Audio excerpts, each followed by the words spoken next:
Hola, ¿qué tal? Bienvenidas a todas las personas que nos están acompañando esta tarde. Mi nombre es Paulo Santamaría y estamos un viernes más aquí en Género y Deporte. Un agradecimiento a la Dirección General del Deporte Universitario y al staff de comunicación que permiten la realización y transmisión de esta barra de Deporte UNAM.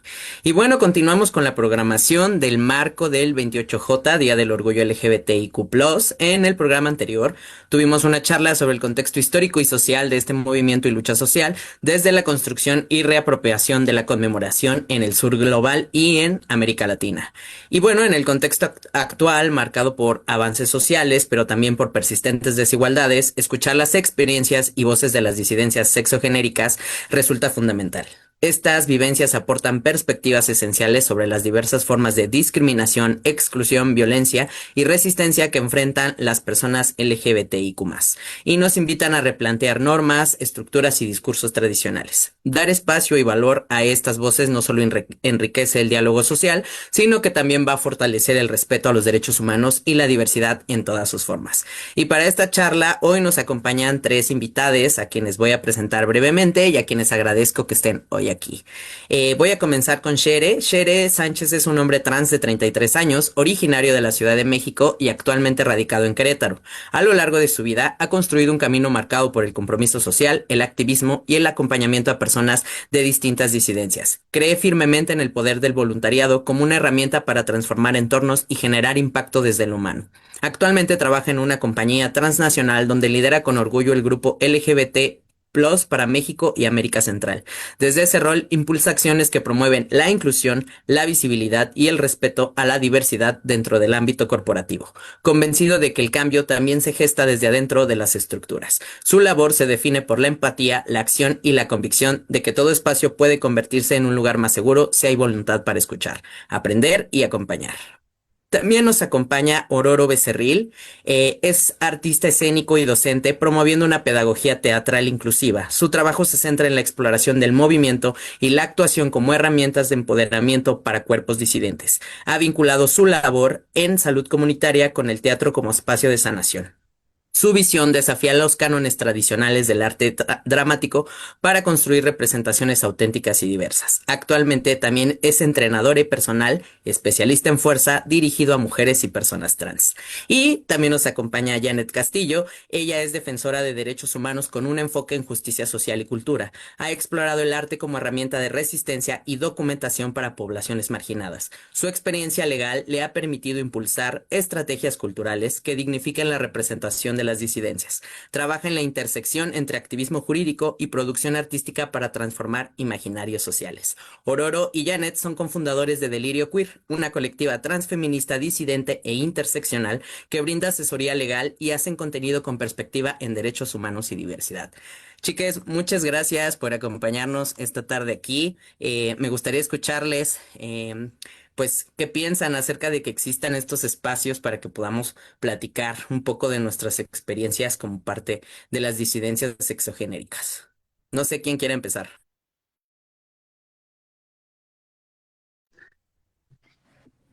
Pues en lo personal creo que es súper importante. Eh, no sé cómo mencionarlo, ¿no?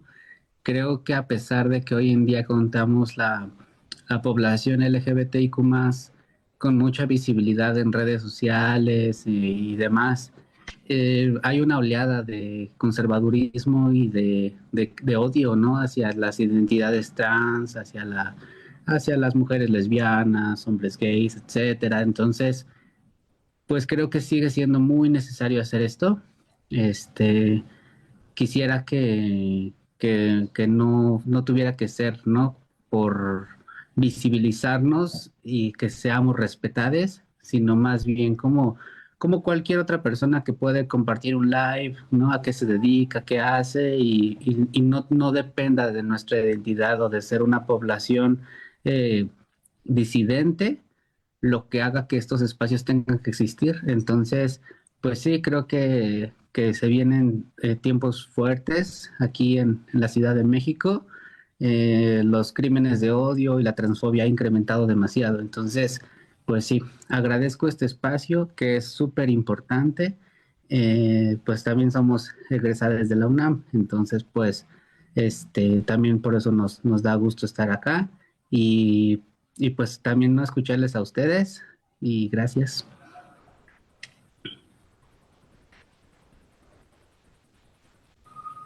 Pues amigo, muchas gracias Pablo por la invitación. La verdad creo que es un espacio sumamente importante porque siento que cuando veo a generaciones que vienen pues saliendo apenas de este closet impuesto por la sociedad y muchas veces sin saber que estábamos dentro, creo que todo lo que sea transmitido por internet es muy fácil de acceder y creo que siempre da una esperanza y mucha luz poder ver las vivencias de otras personas, porque así creo que fue como yo me di cuenta de pues cuál era mi identidad, pudiendo aprender de otras experiencias y pues me gustaría poder ser ese lugar de esperanza y esa vivencia de mucha fe y esperanza para otras personas que vienen. Pues muchísimas gracias por acompañarnos. Estoy muy contento. Bueno, debido a esta justamente algo que comentaba Ororo, debido a esta ola de violencia transodiante y de LGBTIQ-fobia en general, pues bueno, estamos resistiendo desde estos espacios y me gustaría comenzar la plática charlando un poco sobre la construcción de nuestras identidades, de nuestras orientaciones y a partir de cómo las fuimos construyendo, ¿no? Shere comentaba algo muy importante que gracias a esta visibilidad o a esta forma de ocupar los espacios para charlar sobre nosotros, pudo darse cuenta o acuerpar más bien su identidad de género. Entonces, ¿cómo ha sido para ustedes esta construcción de su identidad, de su orientación, de su diversidad? En este tiempo, ¿no? En estos, ajá, a lo largo del tiempo y justo ahora mismo. No sé quién quiera por allá empezar. Si quieren, puedo empezar yo. Este, pues yo, o sea, yo creo que lo resumiría un poco en que ha sido muy complejo, en lo particular para mí, porque yo como una vivencia asignada mujer al nacer, pues siempre lo he dicho cuando cuento este tipo de cosas, ¿no? Que desde el inicio fui una persona que siempre se trató de asimilar tal cual decían que tenía que ser, ¿no?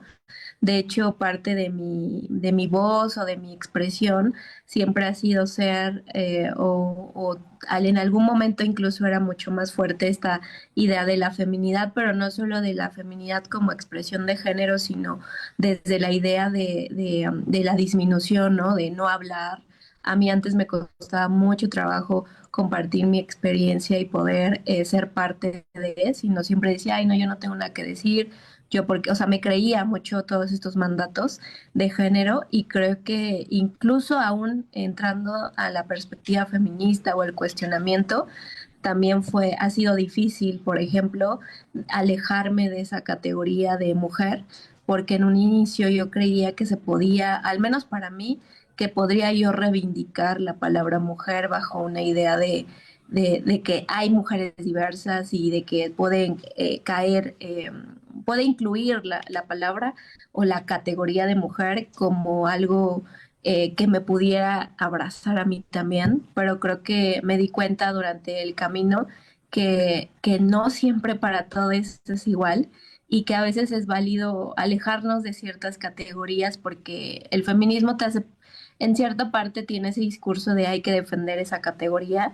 y creo que a veces cae en esta parte de control porque a veces hay quienes ya no estamos viviendo desde ahí y no lo queremos seguir haciendo y aún así a veces me cuestioné sobre que defender esa categoría era, para mí era como seguir siendo, o sea, seguir limitándome a algo que tal vez ya no funcionaba para mí y que era como parte de esa, no sé, como de esas estructuras que tratamos de abandonar, pero que de nuevo inconscientemente replicamos, ¿no? Entonces, eso por parte de mi construcción identitaria y sobre la parte de mi orientación sexual, que en este caso me abraza mucho la pansexualidad, pues también fue complicado porque siempre tuve muchas dudas sobre esa orientación y por qué había cosas que no me gustaban.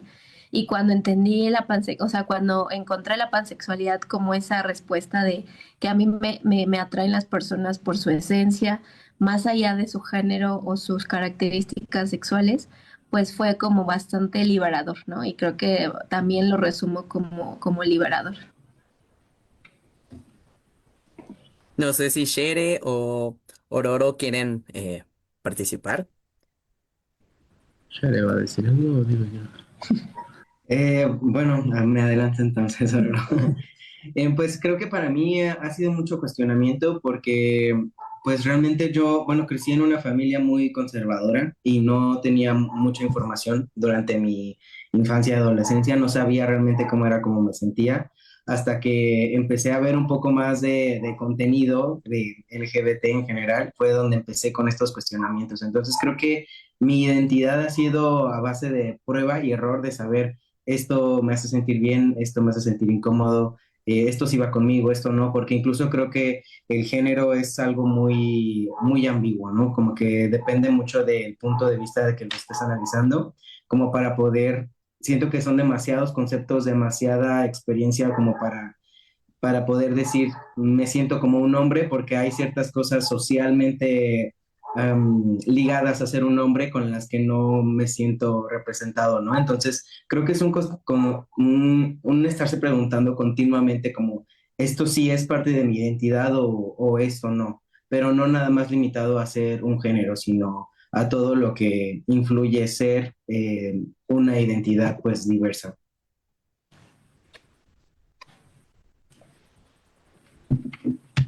Ororo, ¿te gustaría participar en la pregunta? Pasamos a lo siguiente, retomamos. No sé, pues solo añadir, complementar un poquito porque pues me siento identificada con ambas vivencias, ¿no? Tanto la de Janet como la de Shere. En mi caso, actualmente vivo como una persona a género, entonces, independientemente de que performe la masculinidad y a veces la feminidad, pues no quiere decir, ¿no?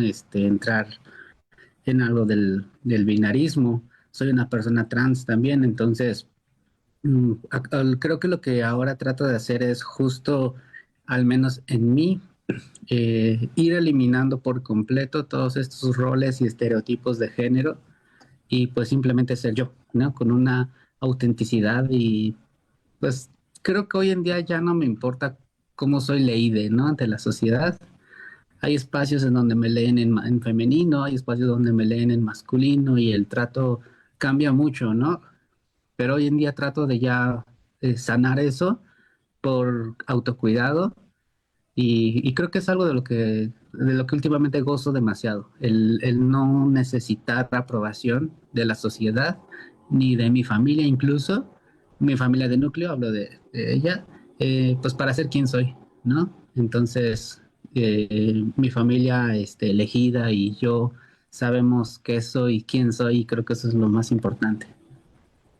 Sí, justo escuchándoles, pienso en que afuera la gente, y tal como lo dice Ororo y lo compartieron Janet y Shere, pues pareciera que allá afuera sigue y seguirá persistiendo la idea del binarismo, ¿no? Cuando nos asumimos dentro de las disidencias sexogenéricas, la sociedad y el sistema siempre está buscando que nos orillemos hacia el binarismo, o sea, hombre o mujer, ¿no? Eh, no sé, cuando me asumí una transmasculinidad, pareciera que todos los puntos sociales que tenía que cumplir tenían que estar orillados a ser un hombre, ¿no? Y después cuando me apropié de la palabra maricón como una vivencia política de mi identidad, era como, bueno, a ver, es que no estoy entendiendo, o sea, eres gay y era como, bueno, ser maricón no tiene nada o sea, para mí, políticamente hablando, no tiene nada que ver con ser gay, ¿no? Pero entonces venían los cuestionamientos respecto a cómo me veía y a cómo me leían como, bueno, recuerdo que una vez cuando le platiqué a una amiga que había transicionado, fuimos a una reunión y de repente volteó a verme y me dijo, oye, eres demasiado gay para ser un hombre trans, ¿no? Entonces, todos este tipo como de cuestionamientos, yo decía, bueno, pero ¿qué es lo que te hace pensar que me veo muy gay para ser trans, ¿no? Creo que hay como una confusión y que entonces allá afuera la gente está reafirmando todo el tiempo, sistemáticamente hablando, socialmente hablando, pues que tenemos que recaer en los binarismos y que aún es importante reconocer que aún dentro de las disidencias sexogenéricas el binarismo está muy marcado y que habrá quien se sienta cómodo en esos espacios y en esos lugares apropiándose del binarismo, quizá quizá con sus tintes políticos o no, pero sí hay que reconocer que muchas veces este binarismo también nos lleva a discriminarnos entre nosotros, ¿no? Y entre incluso decir, bueno, no sé cómo viene este concepto de la policía del género, ¿no? ¿Qué tan no binaria eres? ¿Qué tan gay eres? ¿Qué tan lesbiana eres? ¿Qué tan pansexual eres? Y que incluso, por ejemplo, me viene a la mente también estos discursos que no sé si los han visto en las redes sociales, sobre todo en X, que es una red social, quiero aclarar, bastante violenta para nosotros como disidencias sexogenéricas, entonces sí hay que navegar por ahí con mucho cuidado. Pero como en esta parte de, bueno, me asumí lesbiana en algún momento, hablando de las mujeres, y de repente, pues bueno, salgo con un hombre o me comparto sexoafectivamente, erótico-afectivamente con un hombre, y entonces viene una ola de comentarios como, no eres lo suficientemente lesbiana, entonces no te llames lesbiana, cuando hay muchas mujeres que se nombran lesbianas como desde su piso político, o sea, como más que una identidad, más que una orientación, un posicionamiento político ante el sistema heterosis, etcétera, ¿no? Entonces, hay que ir repensando para la gente que también nos está viendo, pues reconocer que todos somos diferentes, todos atravesamos un proceso de apropiación de nuestra identidad, que va cambiando, que va fluctuando, que hoy, mañana y posiblemente pasado mañana va a ir reacomodándose, ¿no? Como en algún momento lo comentó Shere, pues hay cosas que nos cuestionamos como, bueno, ¿esto me acomoda o no me acomoda? Y entonces, bueno, esto claramente me lleva a preguntar sobre la discriminación, ¿sí?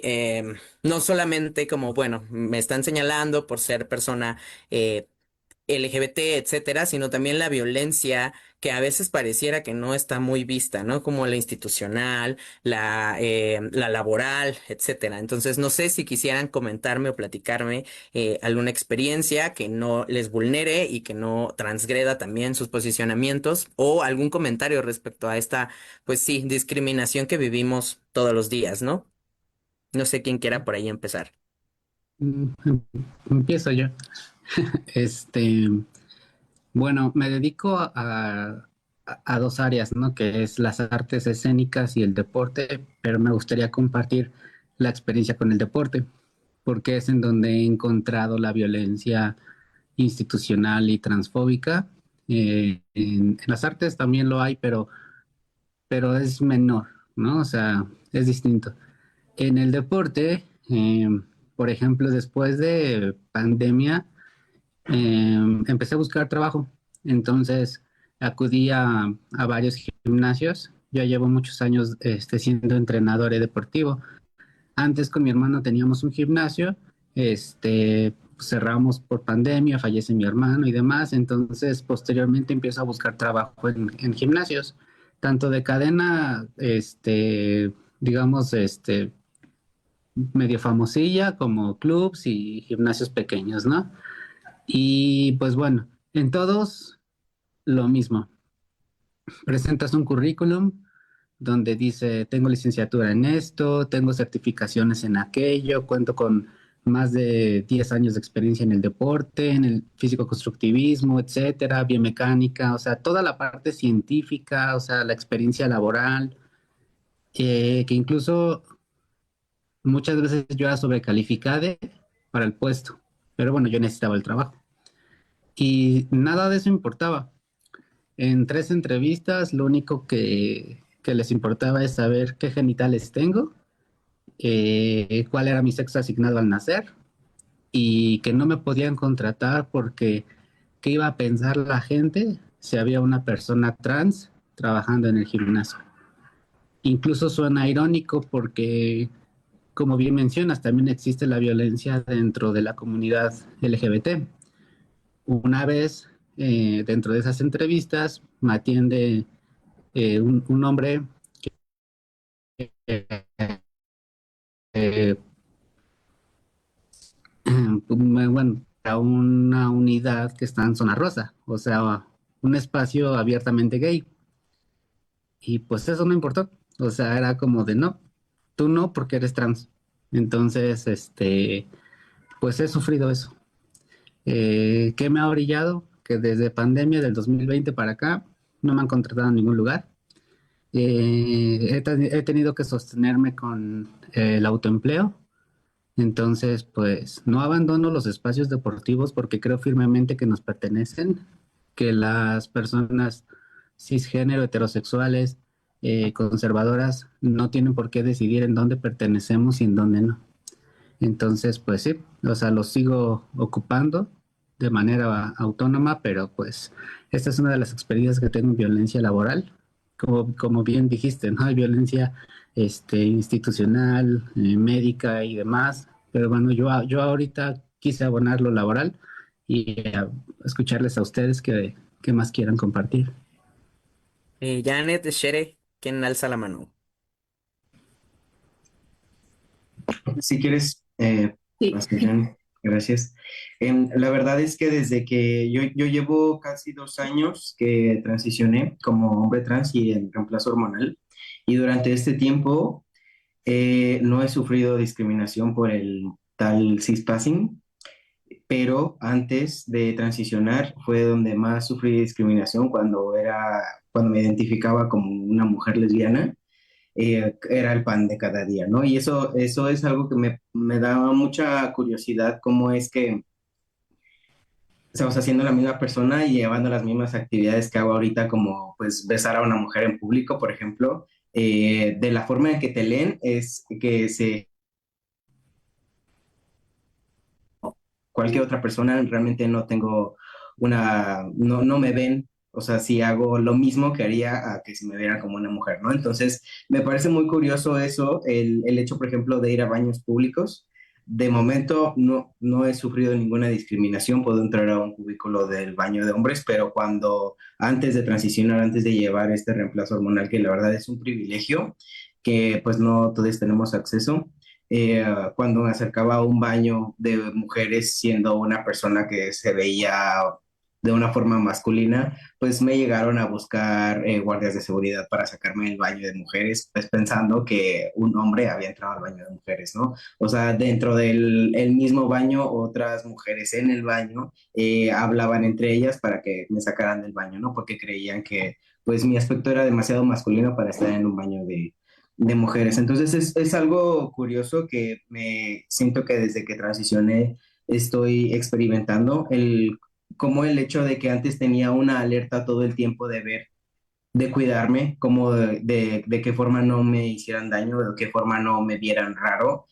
Ahora es algo que no vivo con frecuencia. Esto en espacios públicos, afortunadamente, y creo que en mi caso es algo poco común, en el que laboralmente hablando no he tenido tampoco pues esta discriminación. O sea, considero de verdad que es algo poco común. He conocido otras personas que no lo viven así. Y por eso es que siento de cierta forma una responsabilidad como de que estos espacios sean seguros para otras personas de otras disidencias, ¿no?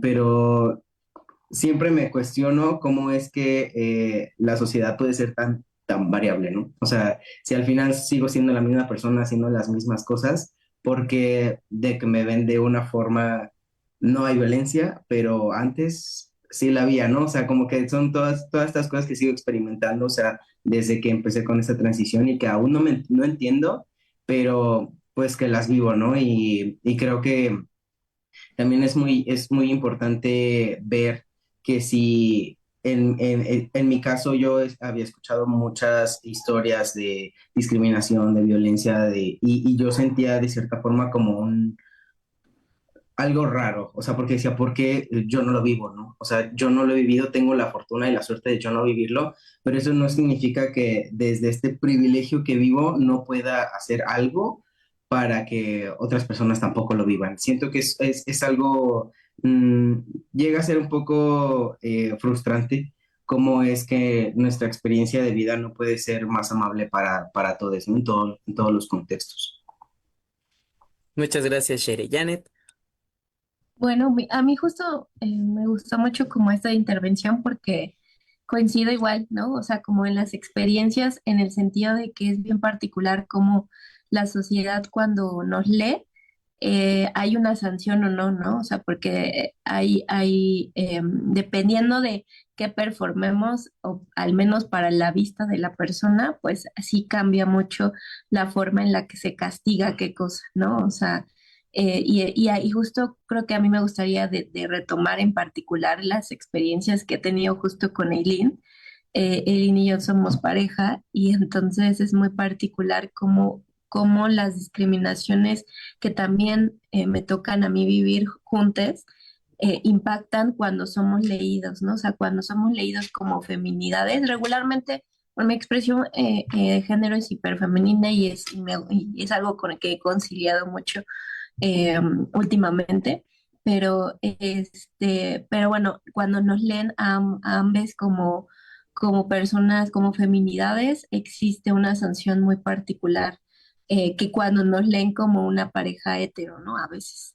Entonces, sí es muy particular esta forma en la o sea, cuando siempre nos dicen, es que el sexo, ¿no? Es inmutable y es que no se puede cambiar y eres una persona y no puedes dejar de ser esa persona que te asignaron al nacer, pues cuando encuentra sentido cuando vivimos estas experiencias en donde no coincide esta parte porque no se trata, ¿no? Del sexo, sino de cómo performamos y cómo nos lee la sociedad y en qué contextos, ¿no? Porque hay contextos en lo de nuestra feminidad no es castigada, pero ahí hay otros en los que sí, y hay en donde la masculinidad o cosas así también, ¿no? O sea, también aunque yo tenga mi expresión hiperfemenina, a veces, como soy una cuerpa gorda, pues soy una cuerpa que aunque tenga esta expresión femenina, también entro dentro de cierta masculinidad al no tener una cuerpa hegemónica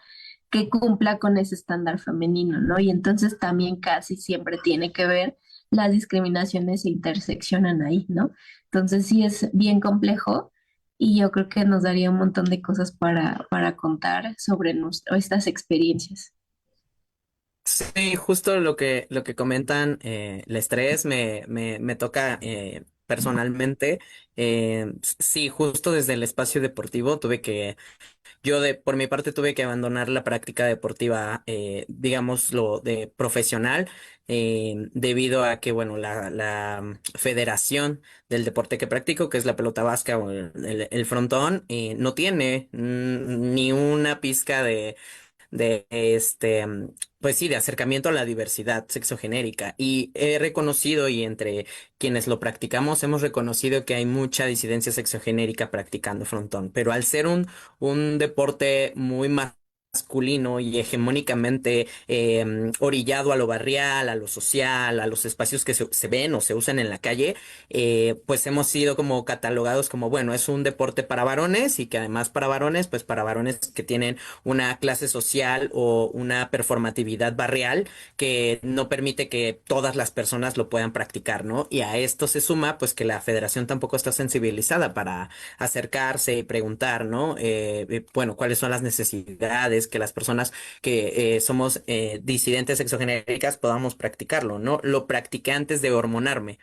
Entonces, antes de hormonarme, pues, y de tener un cambio legal de nombre, que eso también nos lleva hacia otros espacios, pues no podía jugar ni con las mujeres ni con los hombres, ¿no? Entonces también va ahí un poco el abandono al deporte.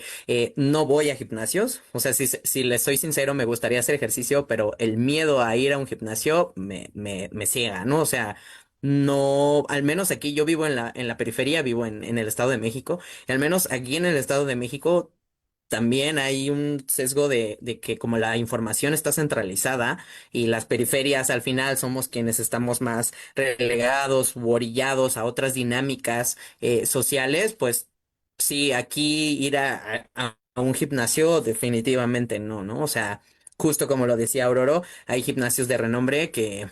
Yo he visto y he oído cosas que digo, no me voy a ir a parar ahí, como a otros pequeños, como, o sea, no hay lugares seguros para la práctica del deporte fuera, en los espacios, ¿no? En el parque, pues también estarme cuidando que no me vean el pecho, que no identifiquen que, aunque pudiera tener cispassing, que no identifiquen, ¿no? Que no vean que soy, porque me da miedo, ¿no?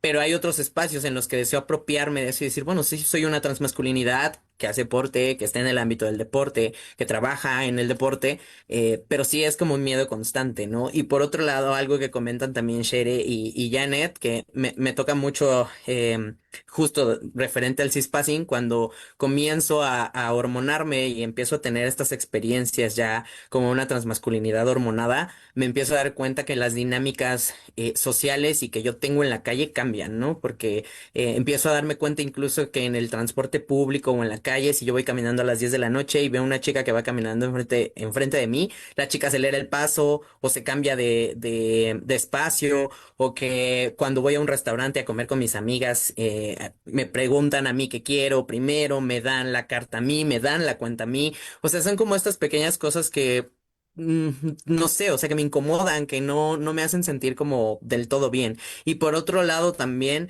la parte de la discriminación, yo me vinculo con una mujer trans y entonces también cuando estamos juntos es una dinámica social totalmente distinta, ¿no? Porque pudiera ser que por el cispassing pasáramos como una pareja heterosexual, ¿no? Pero cuando nos escuchan hablar o cuando nos escuchan interactuar, justo viene otro tipo como de discriminación. Afortunadamente solo hemos tenido una situación un poco, pues sí, que nos alertó y nos sacó mucho de onda en un Uber, que es como justamente a veces hasta tenemos estas dinámicas de que nos subimos al Uber y decidimos no hablar, ¿no? O sea, como que vamos callados y más si es de noche para evitar justamente sentirnos vulnerados o violentados, ¿no? Cuando vamos a comer, cuando estamos en otros espacios, quizá no lo hablamos o no lo comentamos entre nosotros, pero pareciera que es como algo que nos brinca a los dos cuando estamos juntos, ¿no? Que pareciera que es como, mejor, o sea, y entonces vivir con ese miedo,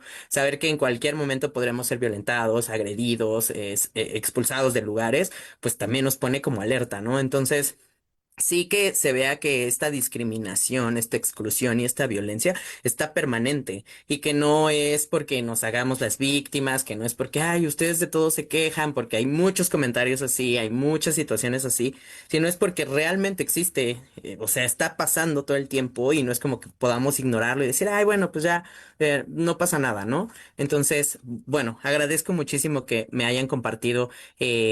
Estas partes de sus vivencias respecto a su vida cotidiana, en la discriminación. Y bueno, esto también me lleva a hablar directamente sobre derechos, como lo comentó hace rato Ororo, de la salud y del trabajo. Bueno, del trabajo ya lo hablamos y de acceso a la identidad legal, ¿no? Delirio Queer es también una colectiva que hace acompañamientos legales, entonces quizás si nos pueden brindar un poco de información. Shere, también en el ámbito ahora que nos compartías de que trabajo, lideras un espacio también, cómo es que va funcionando por ahí también la visibilidad institucional, por decirlo de una forma, y también tocar un poco el tema médico, ¿no?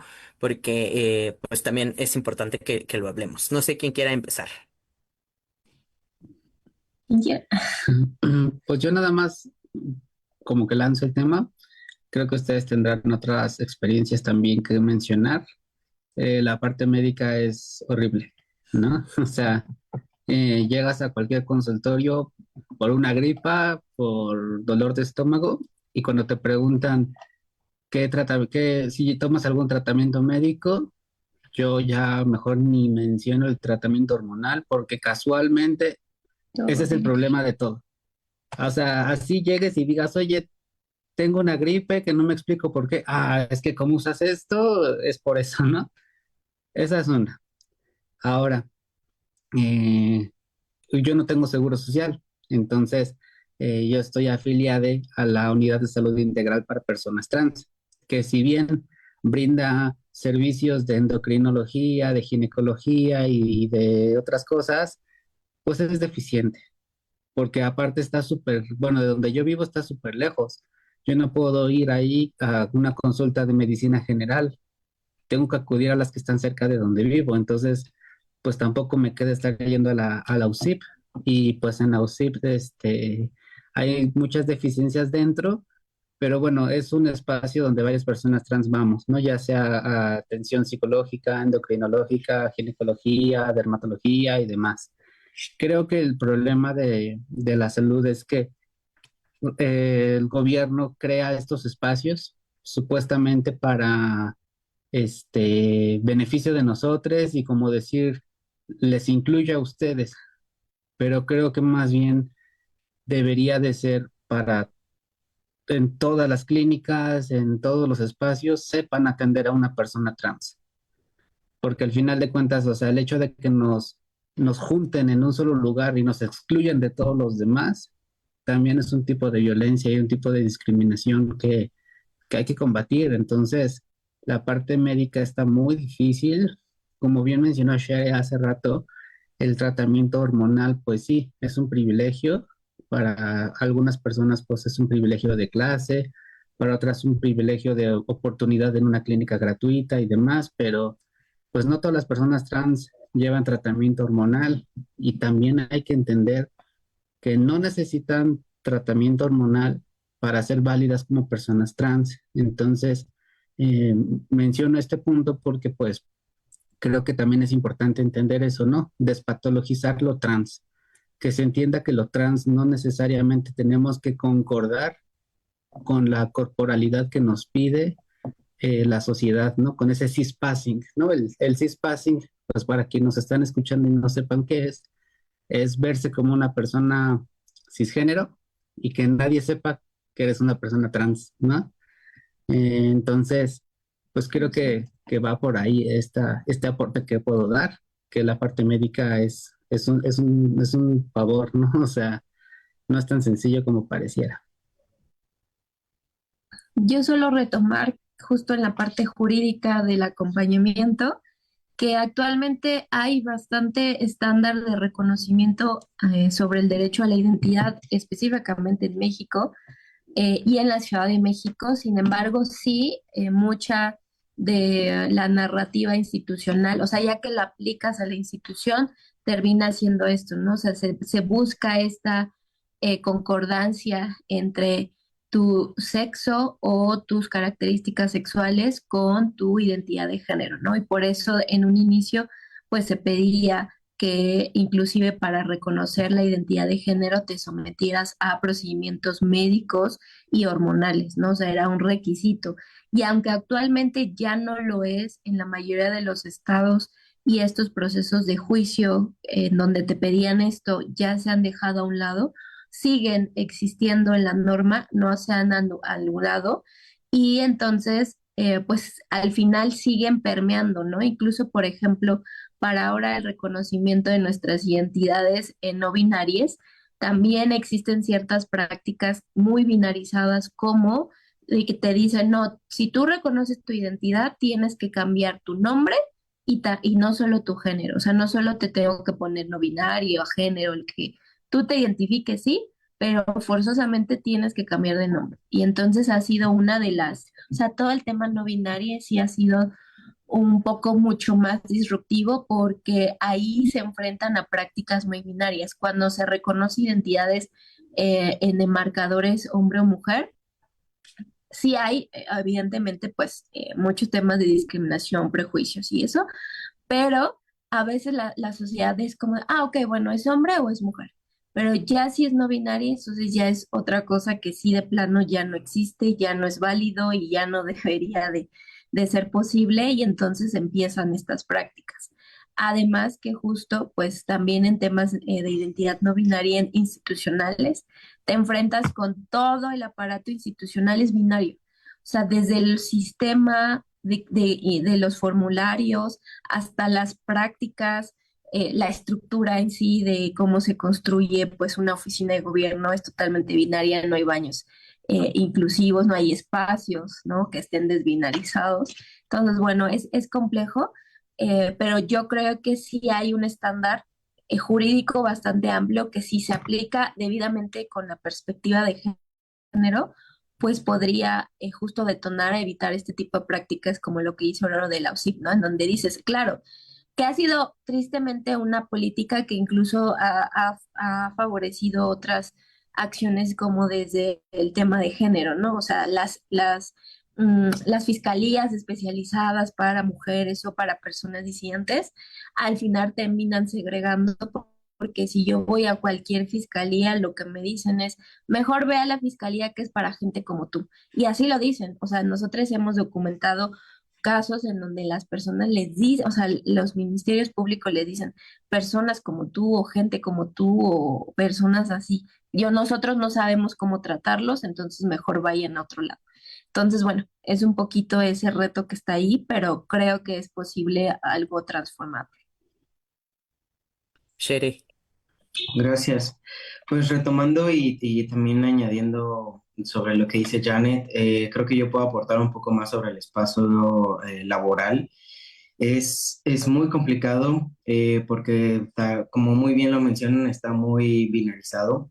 He intentado buscar opciones, por ejemplo, en la empresa donde trabajo, tenemos estas políticas de no discriminación a ningún género, a ninguna orientación y la política que es la más común, ¿no? En todos lados que vemos, pero cuando queremos hacer la contratación de un talento con una identidad no binaria es muy complicado, porque pues si bien una empresa está ligada a otros servicios como seguro de gastos médicos mayores, seguro de gastos médicos menores, como seguro social, como una cuenta de banco, o sea, todas estas partes que la empresa utiliza para poder dar beneficios a las personas están binarizadas. Entonces, esto es todavía un reto a nivel institución y es una discriminación institucional y sistemática que no, por mucho que una empresa quiera hacer contrataciones para identidades no binarias, hay sistemas que no lo logran, ¿no? Y ya son cosas que la empresa no puede hacer mucho, ¿no? Porque si una cuenta de banco no está ligada a una identidad no binaria porque pues solo permite seleccionar mujer o hombre, o sea, la empresa no puede hacer un depósito de un cheque quincenal a una cuenta que no reconoce estas identidades, ¿no? Entonces es totalmente algo muy complejo, requiere mucho análisis y hacer acuerdos que pues a veces como que no están muy fuera de nuestras manos, ¿no? Yo quisiera también agregar que creo que a veces por esta misma discriminación que hemos sufrido laboralmente, dejamos de retar a a las empresas en específico, ¿no? Como conozco a muchas personas que si bien yo les he invitado a poder aplicar a la empresa donde trabajo porque yo considero que es un espacio seguro, que es un espacio que realmente nos permite ser quien realmente somos, he conocido amistades disidentes que prefieren no hacerlo por el miedo a que les rechacen por la orientación que tienen o por la identidad que viven. Y creo que también es mucho de esta de este continuo está retando el sistema.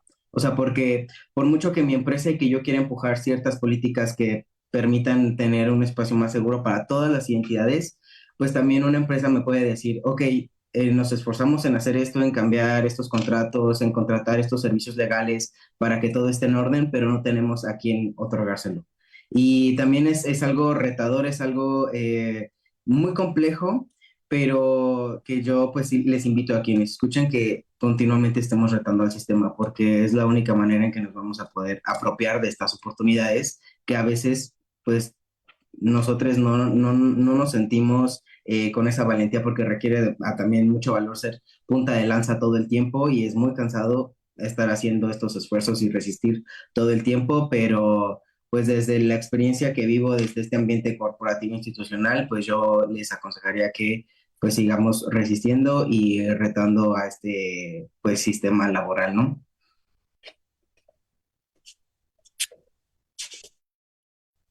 No sé si quisieran agregar algo más. Pues Pues como puntualidad. bueno, también retomando. Échale, échale.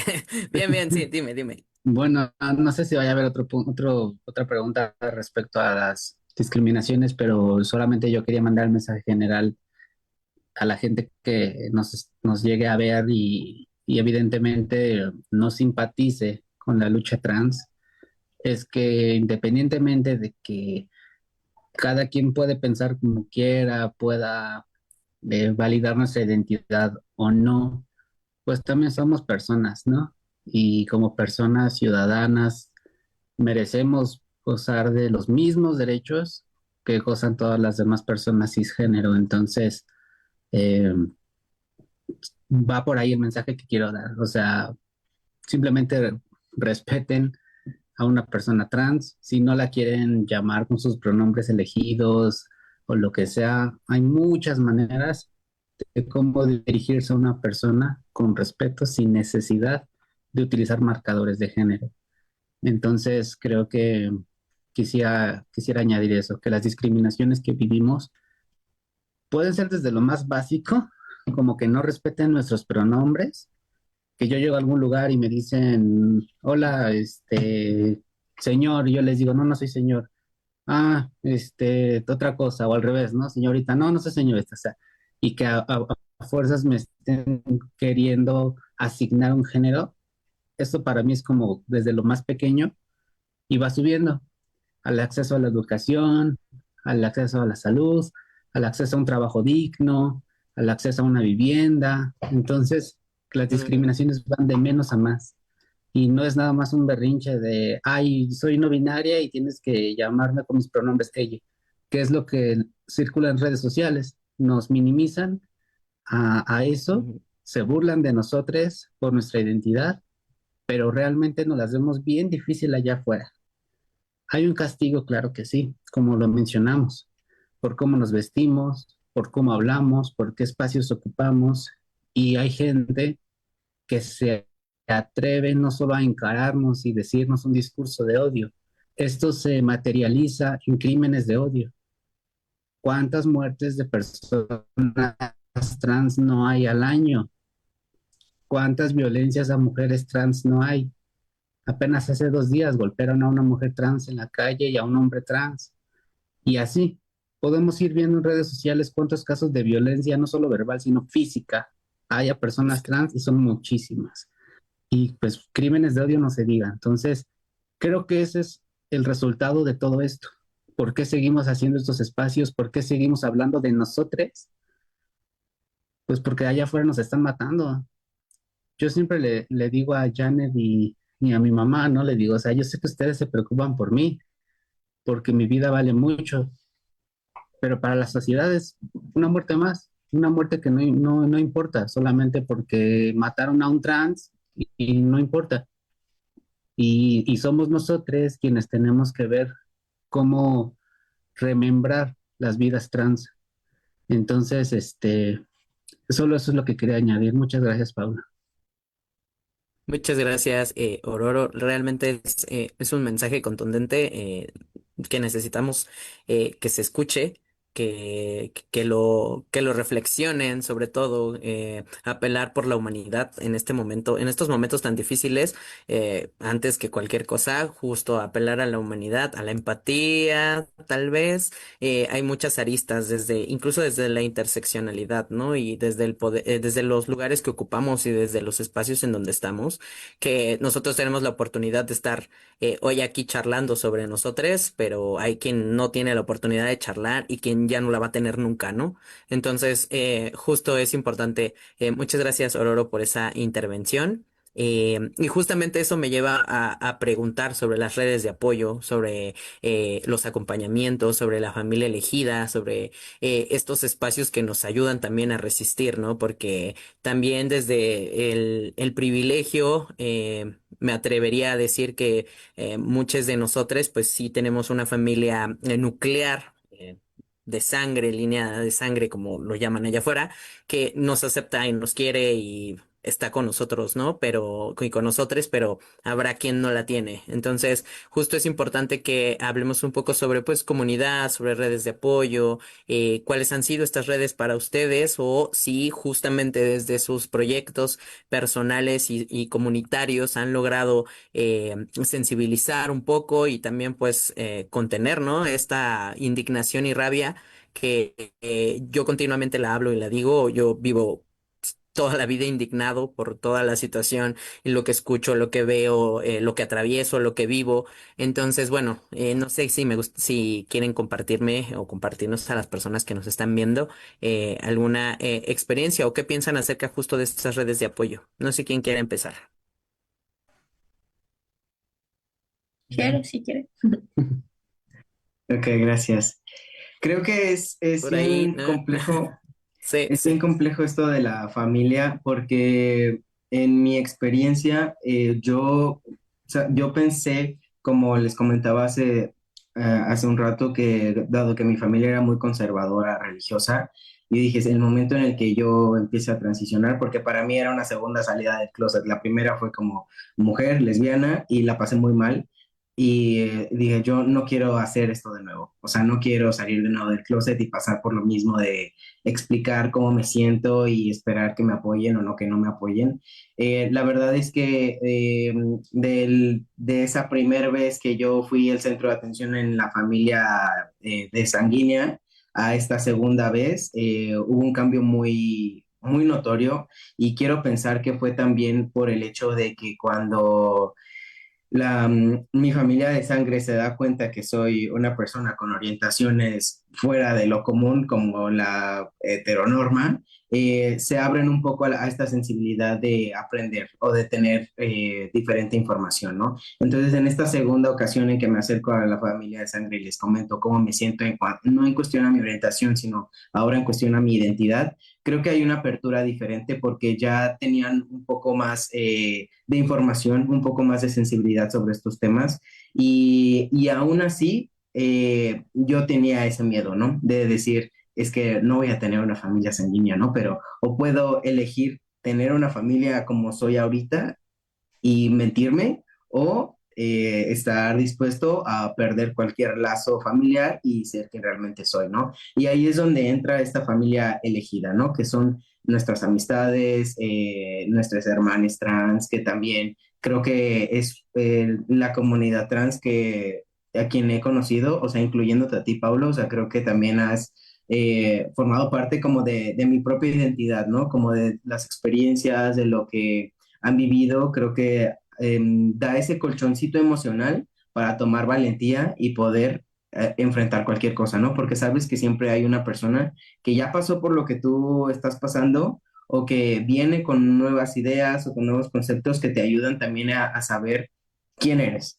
Entonces creo que ambas partes llegan a ser importantes, sobre todo en esta cultura latina en donde se nos enseña que la familia de sangre es lo mayor y lo principal que tenemos, y que fuera de eso todo lo demás es vacío, ¿no? Pero creo que es algo muy cultural esto de querer mantener nuestros lazos de sangre, pero me da mucho gusto que también se esté dando este valor a las personas que, si bien no puede ser de sangre, pero realmente son de corazón, ¿no? Quienes realmente elegimos porque nos aceptan por quienes somos, y porque realmente nuestros valores y nuestros pensamientos están alineados con ese círculo de apoyo, que es verdaderamente importante buscar estos espacios. Entonces yo diría, y creo que lo bonito de poder encontrar otras personas dentro de la comunidad es que creo que hay un vínculo directo entre conocer a una persona que está dentro de esta comunidad, ¿no? De decir, ok,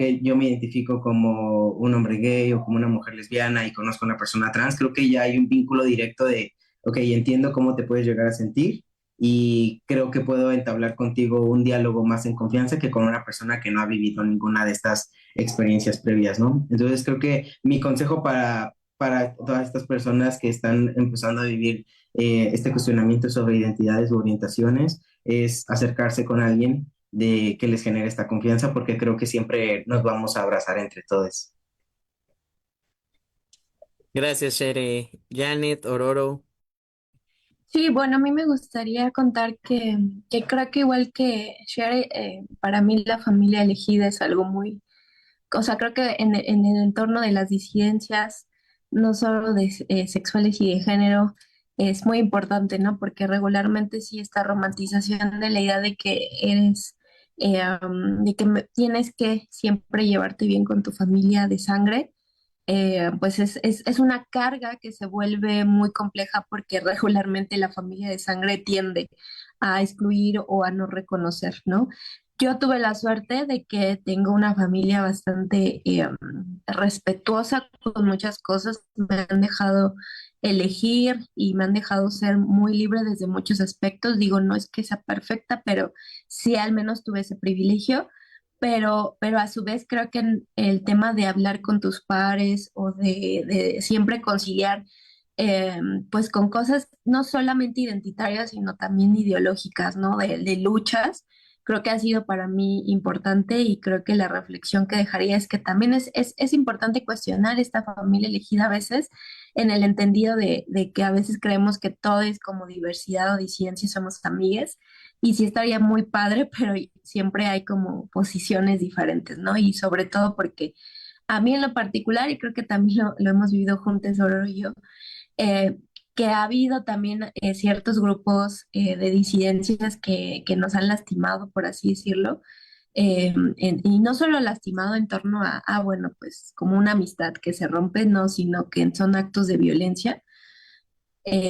Pero creo que lo que me ha reparado mucho es saber que no solamente podemos ser pares en temas de identidad, sino también en cómo queremos construir, ¿no? Y eso es lo que nos ha ayudado, o sea, hace algunos años nos cerramos como mucho de hacer colectividad con quienes, porque hemos conocido muchos activismos que son, pues, al final hegemónicos, al final son activismos que están solamente para validar las mismas estructuras y tener, pues, su pedazo de privilegio, ¿no? Y que dejan a las disidencias como que no, o sea, que no se adecuan a eso, que no queremos adecuarnos a eso, pues más excluidas, ¿no? Entonces se hace como una exclusión dentro de la exclusión y así, ¿no? Entonces, lo que justo hemos querido reivindicar, en particular, por ejemplo, en Deliro Queer, es eso, o sea, que no solamente seamos activismos que luchan por las disidencias y que tenemos esta idea de sí, hay que reconocer derechos, sino que también seamos muy críticos con quienes nos aliamos, con por qué, o sea, con cómo construimos esta colectividad, porque a veces el sistema nos come y entonces empezamos a tener prácticas que son las mismas que nos excluyeron, solamente que ahora tenemos el privilegio de que a nosotros no nos van a excluir, ¿no? Entonces, creo que eso es lo que nos gustaría construir, ¿no? Otras formas de incluso activismos y de cuestionarnos que sean de verdad disidentes y que de verdad sean desde nosotros, porque también nos ha tocado mucho que sí hay aliados o que hay otras disidencias que no viven nuestras experiencias de vida y que quieren hablar por nosotros y que quieren hacer como, ah, sí, vamos a hablar de la discriminación cuando no la viven. Y creo que también es importante darle voz a esas personas y también nosotros, cuando no vivimos una experiencia, queremos darle voz a otras personas que sí la tienen. Entonces, bueno, como que mi reflexión es un poquito ese cuestionar, tampoco romantizar estas familias entre disidencias, sino también que se pueden construir cuestionándonos, ¿no? Ororo, ¿quisieras compartir algo? Pues es que ya nos dijo prácticamente lo que la manera, el punto de vista que tenemos es el mismo, ¿no? O sea, eh, digo qué lástima, ¿no? Que también tengamos malas experiencias entre pares, ¿no? Yo podría decir que en algún momento creí ingenuamente en que mis pares no binarios y vamos a hacer como una hermandad, ¿no? Pero no, o sea, acá como lo han mencionado ustedes, cada quien tiene posturas políticas diferentes, vivencias distintas, objetivos distintos, en el que te vas dando cuenta que a veces ni entre pares, ¿no? Muchas veces estamos completamente solos. Yo tengo la dicha de contar con el apoyo de mi familia elegida, también de mi familia de núcleo. Sin embargo, mi familia de núcleo no valida mi identidad no binaria.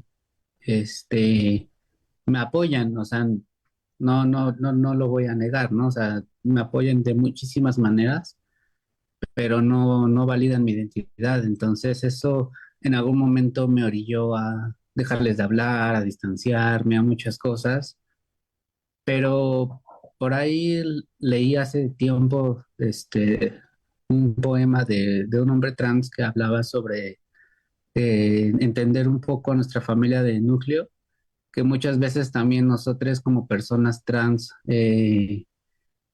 queremos ser entendidas, pero también nuestra familia tiene otro proceso de asimilar las cosas y muchas veces no lo vemos. Entonces, esa parte me hizo asimilar que no me van a reconocer, pero que me quieren. a su manera, pero ahí están y no me han dejado solo en ningún momento. Entonces, nuevamente, como, como crear,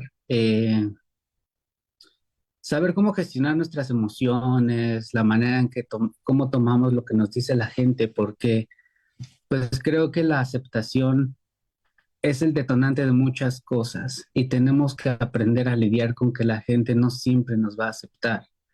En el caso de la familia de núcleo que les menciono, de mi familia, pues va por ahí eso, están conmigo, no de la manera que yo quisiera, pero ahí están. Entonces, pues cuento con ese privilegio de tener mi familia elegida y mi familia de núcleo. Al contrario, ¿no? De muchos hermanos trans que veo que pues los corren de sus casas, tienen que vivir viendo en dónde, o sea, están completamente soles, ¿no? Entonces, es por ahí otro tema, ¿no? De otra violencia de la que pues casi yo veo que luego no hablan, ¿no? O sea, de las personas trans que sobreviven solas, ¿no?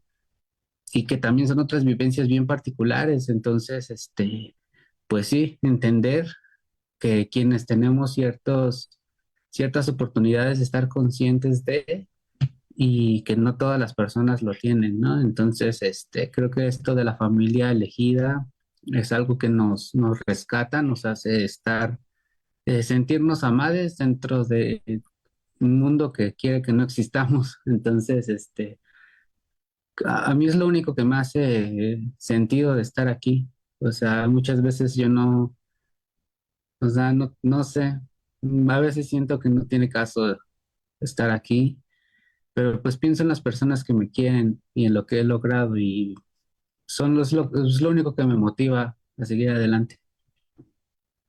Muchísimas gracias, Ororo, Janet, Shere, por compartirnos, por la vulnerabilidad para compartir las experiencias que atravesan y atravesamos como disidencias sexogenéricas. Comparto mucho el sentimiento de Ororo, el sentimiento de Janet, el sentimiento de Shere. A veces pareciera que pues el cansancio, el agotamiento, el dolor, la frustración, la indignación nos lleva, ¿no? Entonces, pienso que es importante también que no romanticemos los espacios de escucha y de contención y de apoyo, que como pueden, lo hemos dicho desde que empezó el programa, todos somos diferentes, todos tenemos un piso político específico, habrá quienes no tengan una politización sobre su identidad ni sobre su orientación, y que hay allá afuera hay mucha, ¿cómo decirlo? Pues como indignación también, ¿no? Casos como, por ejemplo, Wendy Guevara o Karina Torres respecto a esta muestra de no nombrarse mujeres, por ejemplo, ¿no? Y que pareciera que todo está muy homologado a responder al binarismo, a la cis heteronormatividad y pues a todo lo que venimos hablando durante todo este tiempo. Y bueno, pues se nos acabó el tiempo.